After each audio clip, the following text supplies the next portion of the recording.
Hello বন্ধুরা, creative গল্পের ঠেক চ্যানেলে তোমাদের সবাইকে স্বাগত। আমি আছি তোমাদের সাথে তনিমা। তোমরা সবাই শুনছো দ্রাক্ষাণীর পুনর্নির্মাণ সিজন 2, আর আজকের পর্ব হলো 3। তাহলে চলো আজকের পর্বটা শুরু করা যাক।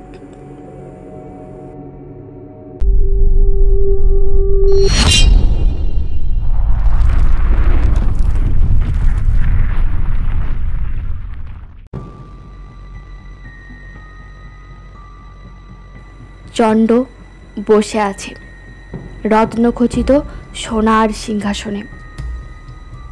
লাল মলমলের গদি বসানো আছে তাদের, পাশে দুটি নরম গদি। রাজসিংহাসনে আসীন চণ্ড তাকিয়ে আছে সামনের বধ্যভূমির দিকে। অসংখ্য মানুষ জড়ো হয়েছে সেখানে। সকলের উদ্দেশ্য ভিন্ন ভিন্ন। কেউ এসেছে রাজার অত্যাচারের তামাশা দেখতে। বিশেষত এরা চাড়াল গোত্রের। তাদের এক সময় সুযোগ দেওয়া হতো রাজমহিষীর বলিপ্রাপ্ত মুন্ডহীন শরীর নিয়ে উত্তাল নৃত্য করার জন্য। এখন বহুদিন সেই বিভীষিকা শেষ হয়েছে। তারা মহিষী উর্মিমালার দেহের অপেক্ষা করেও শেষ মুহূর্তে পায়নি। দেবী দ্রাক্ষাণী নিজে আবির্ভূতা হয়ে উর্মিকে রক্ষা করেছেন। হাঁড়ি কাঠে মাথা দিয়েও জীবন্ত ফিরে এসেছে রাজনপত্নী।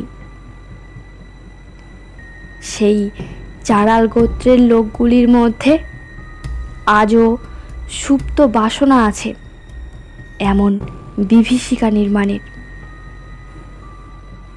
জনতা এসে ভিড় করেছে বধ্যভূমিতে। তাদের কেউ সেই চাড়াল জাতি, তো আবার কেউ শাস্তিপ্রাপ্ত অপরাধীর নিকট আত্মীয়। বধ্যভূমিতে আজ শতাধিক মানুষ লম্বা হয়ে দাঁড়িয়ে আছে শেষ মুহূর্তের অপেক্ষায়। যেই মুহূর্তে তাদের জীবনাবাসন হবে এক নিদারুণ কষ্ট এবং হাহাকার নিয়ে। তাদের পরনে শুধুই কটি বস্ত্র, আর শরীরে বাঁধা রয়েছে মোট দড়ি। চারিদিকে মোতায়েন হয়েছে সেনা, যেন কোনোভাবেই কোনো অপরাধী পালাতে না পারে। অনেকগুলি তীক্ষ্ণ ফলাযুক্ত শুল রোদের আলোয় চকচক করছে, যেগুলি কিছু সময় পরেই ভেসে যাবে রক্তে। এখানে অপরাধী হিসেবে আছে যুদ্ধবন্দী থেকে চোর বা তঞ্চক। তারা আকুল আর্তি জানাচ্ছে রাজনের কাছে প্রাণ ভিক্ষা চেয়ে। কিন্তু সামনে যে বসে আছে সে যে রাজন ইন্দ্রাশিস নয়, সে পূর্ব রাজনের জারজ পুত্র চণ্ড, যে মৃত্যুর সাথে নিলিপ্তভাবে জড়িত। অসংখ্য মানুষের শেষ ক্রিয়া সে হাসি মুখে করেছে শ্মশানের চিতায়। রাজনের সামনে রাখা আছে সুরাপাত্র। একটা বিশাল ঘণ্টা বেজে উঠল। জল্লাদ এসে হাজির হলো। তার পরনে কালো একটা বস্ত্র আর কপালে লাল সিঁদুর। সেনাপ্রধান একজন অপরাধীকে দড়ি খুলে সামনে দাঁড় করিয়ে দিল। সে ঠক ঠক করে কাঁপছে।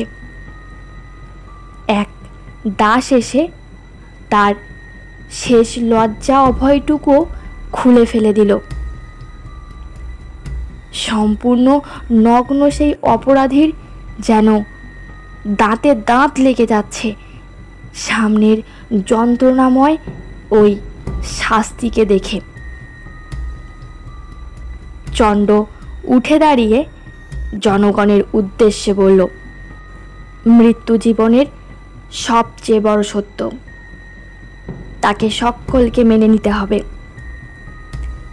মৃত্যু কেউ এড়াতে পারবে না, কিন্তু এদের নির্মম পরিণতি দেখে আশা রাখি প্রজারা বুঝবে রাজবিরোধ করার চেষ্টা করলে তার ফল কি হতে পারে।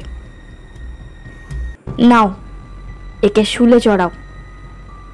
বাকি জল্লাদ একে একে টেনে নিয়ে এসো নরমেদগুলোকে। এত বন্দির সাজা হতে প্রায় বেলা গড়িয়ে সন্ধে নামবে। আমি সকলকে আদেশ করছি, কেউ শাস্তি পর্ব না মিটলে এখান থেকে সরবে না। সকলে এখানে ততক্ষণ থাকবে যতক্ষণ না শাস্তি পর্ব শেষ হচ্ছে। আমি রাজভোজন পরিবেশন করতে আদেশ দিচ্ছি দর্শকদের জন্য। সুস্বাদু নরমাংস পরিবেশন করা হবে সকলের জন্য। পাচকরা এই শুলে চোরা দোষীরা মরলে তাদের নিয়ে যাবে পাচনালয়ে। দেবী দ্রাক্ষাণীর জন্য প্রকাণ্ড রন্ধন হয়েছিল যে পাকশালাতে, আজ সেখানেই রন্ধন হবে নরমেদ। দ্রাক্ষাণী কতটা দুর্বল আর অসহায় এই চণ্ডের সামনে সেটা প্রমাণিত হওয়ার সময় এসেছে।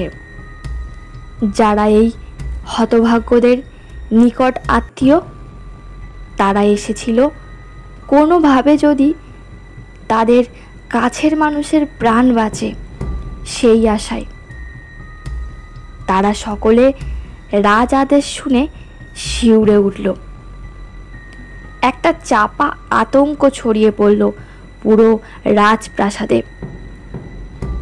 কিন্তু কেউ যদি এক পা সরে তাহলে আজ তার মৃত্যু ওই শুলেই হবে। বাধ্য হয়ে বন্দি পশুর মতো নিজের স্বগোত্রের মাংস ভক্ষণ করার জন্য এখানেই তাদের থাকতে হবে। প্রথম অপরাধীকে বিশাল বপুর জল্লাদ এক ঝটকায় তুলে সরু তীব্র ছুচালো শুলে ফেলে দিতে সেই অপরাধী অমানসিক চিৎকার করে উঠল। ধীরে ধীরে সেই শুল তার পায়ুদার হয়ে যখন উপর দিয়ে উঠতে লাগলো, তখন সে হাহাকার করে ওঠে। রক্ত শুল বেয়ে মাটি ভিজিয়ে দিতে লাগে।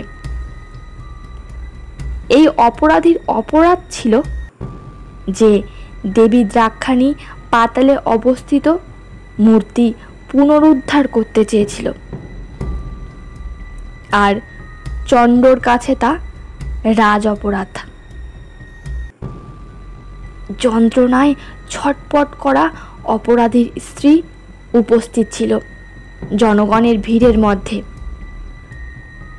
সে দেবী দ্রাক্ষাণীর উদ্দেশ্যে প্রচণ্ড ঘৃণা নিয়ে বলল, তুই রক্ত খাকি দেবী, আগেও ছিলি আর আজও আছিস।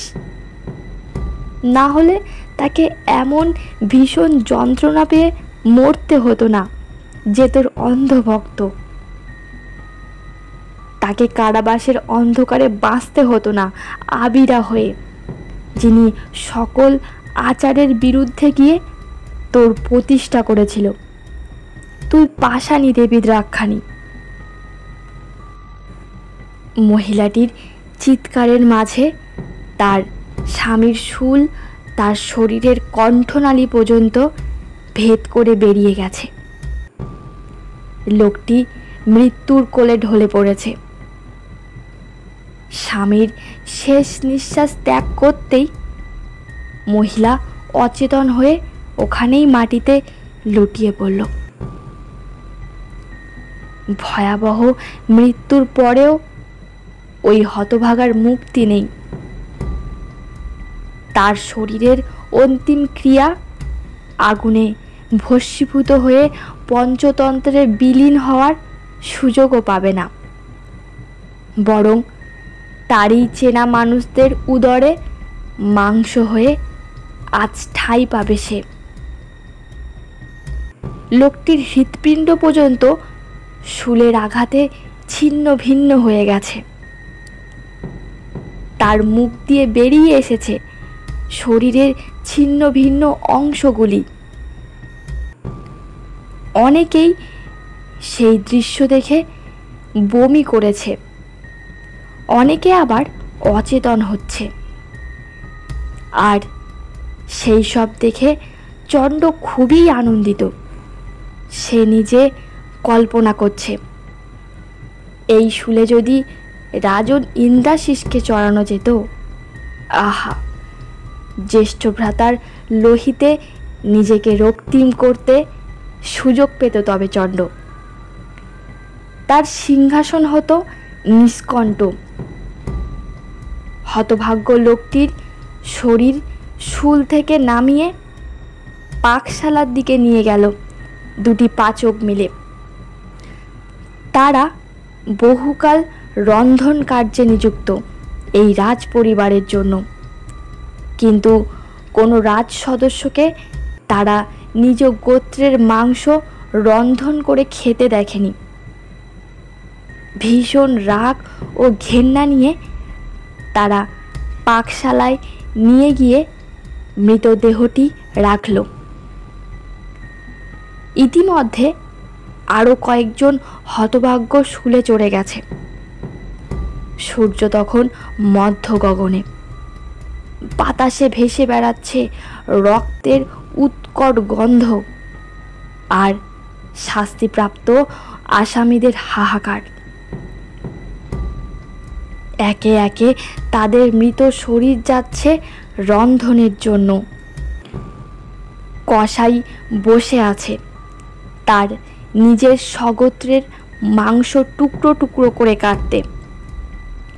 কসাই মানে মানুষের ভ্রান্ত ধারণা যে তার মনে দয়া মায়া নেই, কিন্তু আজ সেই কসাই যখন বারবার বমি করতে করতে চোখের জলে ধারালো অস্ত্রের কোপ দিতে লাগলো মানুষের শরীর থেকে মাংসের টুকরো করতে, তখন সেই দৃশ্য দেখে পাচকরাও কান্নায় ভেঙে পড়ল। চণ্ড তখন মদিরার ঘরে চিৎকার করছে, আরও চড়াও শূলে, আরও চড়াও। রক্তে যেন এই দ্রাক্ষ সাম্রাজ্য ভিজে যায়। দুপুরের 2 প্রহরে যখন রক্ত আর লাশ দিয়ে চত্বর ভরে গেল, তখন বধ্যভূমি শান্ত হলো। সকল অপরাধী শূলে চড়ে গেছে। কিছু দেহ রন্ধনের জন্য নিয়ে যাওয়া হয়েছে, আর বাকি দেহ পড়ে আছে, কারণ এত মাংসের প্রয়োজন নেই। এই লাশগুলো ভাসিয়ে দেওয়া হবে লুর্নি নদীর ঝর্ণার কাছে, কারণ চণ্ডের মতে অপরাধীদের অন্তিম ক্রিয়ার কোনো অধিকার নেই। নানা মশলা প্রয়োগে রন্ধন কার্য সম্পূর্ণ হয়েছে। পাকশালা থেকে পুরো রাজবাড়ির চারপাশে এই গন্ধ ছড়িয়ে পড়েছে। চণ্ডর নাকে সেই গন্ধ পৌঁছাতে তার যেন খিদে শতগুণ বৃদ্ধি পেল। সে নেমে এলো এবার নরমাংস আর পোলাও দিয়ে দুপুরের আহারের জন্য। এদিকে গামলা গামলা লাশ কেটে মাংস নেবার পর যে অন্ত্র থেকে নানা অংশ পড়েছিল সেগুলো ফেলতে গেল দাসের দল ভাগাড়ের দিকে।